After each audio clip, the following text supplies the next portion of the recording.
সন্তান হলে মা দেখা যায় তাকে ডিমু দেয়, সব তরকারি দেয়, সব কিছু মেয়েটাকে অবজ্ঞা করে, তাকে দিয়ে ঘরের বিভিন্ন কাজকর্ম করা, ছেলেমেয়ে ঘুরে ঘুরে খায়, এটা কেন হবে?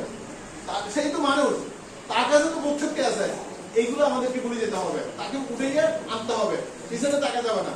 এবং ইসলাম ধর্ম কিন্তু নারীদের খুব মূল্যায়ন করছে, এবং নারীদেরকে আমাদের নবীর কাছে জিজ্ঞেস করছে তোমার কাছে কে বেশি হকদার, মানে মানে তোমার কাছে একজন, তোমার কাছে কে বেশি হকদার? তখন বলছে মা, আবার বলছে কে? মা, আবার বলছে কে? মা। মা মা জাতিটার কথা বলো দেখেন, এরপরে চতুর্থ মানে আসতেছে বাপ। তাহলে একটা সংসারের জন্য সবচেয়ে বড় বাচ্চা লালন পালন, সংসার সুন্দর রাখার সবচেয়ে বড় অবদান কার? মা। এই মার মর্যাদাটা কোথায়? আমরা তো করি না। আমরা বলছি যে আমরা নগদ টাকা আয় করি, আমরাই শক্তিশালী, আমাদের কথাই শুনতে হবে, আমরা যা